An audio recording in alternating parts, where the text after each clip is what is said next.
हनुमान जी का लंका दहन एक प्रसिद्ध और महत्वपूर्ण घटना है जो भारतीय महाकाव्य रामायण में वर्णित है। ये घटना उस समय की है जब रावण ने सीता माता को अपहरण कर लिया था और उन्हें लंका में बंदी बना रखा था। राम और रावण के बीच युद्ध की शुरुआत से पहले हनुमान जी की यह भूमिका बहुत अहम थी। उन्होंने अपनी शक्तियों का उपयोग कर लंका तक यात्रा की और वहां रावण के दरबार में सीता माता से मिलकर उन्हें राम का संदेश दिया। इसके बाद उन्होंने लंका को आग से दहकाया, जिसे लंका दहन के रूप में जाना जाता है। ये घटना पूरे रामायण के एक महत्वपूर्ण मोड़ के रूप में देखी जाती है, क्योंकि इसने रावण को यह एहसास दिलाया कि उसकी शक्ति अब समाप्ति की ओर बढ़ रही है और राम के पक्ष में विजय निश्चित है। इस कथा को विस्तार से जानने के लिए हम इसके प्रत्येक पहलू पर ध्यान देंगे, जिसमें हनुमान जी की लंका यात्रा, वहां के घटनाक्रम, लंका दहन की प्रक्रिया और इसके परिणामों का वर्णन किया जाएगा। दोस्तों, अगर आप चैनल में नए हो तो चैनल को सब्सक्राइब करें और बेल आइकॉन को प्रेस करें। 1. हनुमान जी की लंका यात्रा। हनुमान जी भगवान शिव के अवतार के रूप में प्रकट हुए थे। उनकी शक्तियां अत्यधिक विशाल थीं और वह कई अद्भुत कार्य करने में सक्षम थे। जब भगवान राम ने सीता माता के बारे में जानकारी प्राप्त करने के लिए संजीवनी नामक पर्वत को लाने की योजना बनाई, तो हनुमान जी को सीता के बारे में जानने के लिए लंका भेजा गया था। हनुमान जी ने समंदर पार किया और लंका पहुंचे। वह राक्षसों से बचते हुए सीधे रावण के दरबार में पहुंचे, जहां उन्होंने सीता माता से मुलाकात की और उन्हें राम का संदेश दिया। सीता ने हनुमान जी से राम की ओर से मिलने का वचन लिया, लेकिन रावण को ये खबर नहीं होनी चाहिए थी। इसके बाद हनुमान जी ने लंका में एक महत्वपूर्ण कार्य किया। उन्होंने अपनी महाशक्ति से लंका को आग लगा दी। 2. लंका दहन का कारण और घटना का वर्णन।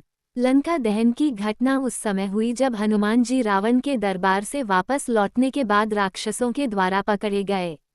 राक्षसों ने उन्हें बंदी बना लिया और रावण के सामने पेश किया। रावण ने हनुमान जी से पूछा कि वो कौन है और क्यों वह लंका में घुसकर उच्छृंखलता फैला रहे हैं। हनुमान जी ने इसका जवाब दिया, मैं राम का दूत हूँ और मैं तुम्हारे द्वारा किए गए पापों का परिणाम तुम्हारे सामने लाने आया हूँ। रावण ने हनुमान जी को अपमानित करने के लिए उन्हें अपनी पूंछ में बंधवा लिया।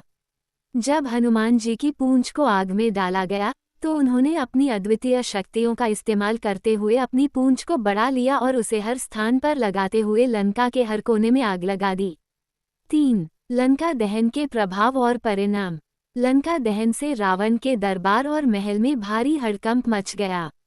राक्षसों ने आग बुझाने की कई कोशिशें की, लेकिन हनुमान जी की शक्तियों ने हर प्रयास को विफल कर दिया। लंका की आग ने रावण के साम्राज्य के कई हिस्सों को जलाकर खाक कर दिया। इस घटना ने रावण को यह एहसास दिलाया कि राम का आक्रमण अब नष्ट होने वाला है। हनुमान जी का ये कार्य उनके साहस और उनकी महाशक्ति को प्रकट करने वाला था। 4. लंका दहन के बाद हनुमान जी का लौटना। लंका दहन के बाद हनुमान जी ने रावण को चेतावनी दी कि यदि वह राम से युद्ध करने के लिए तैयार है, तो वह उसकी हार सुनिश्चित करेगा।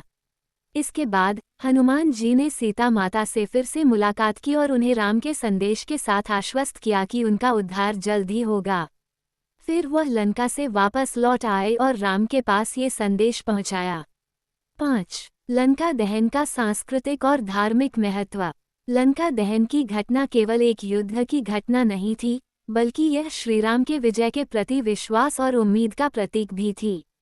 हनुमान जी का लंका दहन ये दिखाता है कि अच्छे की शक्ति बुरी शक्ति को नष्ट करने में सक्षम है। ये घटना भगवान राम की अंतिम विजय की ओर बढ़ने का संकेत भी थी। समाप्ति में हनुमान जी का लंका दहन न केवल एक युद्ध रणनीति थी, बल्कि यह रावण की अंधकार और अहंकार के खिलाफ एक शक्ति प्रदर्शन था, जो राम के पक्ष में विजय का मार्ग प्रशस्त कर रहा था। हनुमान जी की यह कहानी आज भी एक प्रेरणा के रूप में जीवित है, जो हमें साहस, विश्वास और भगवान के प्रति समर्पण का मार्ग दिखाती है।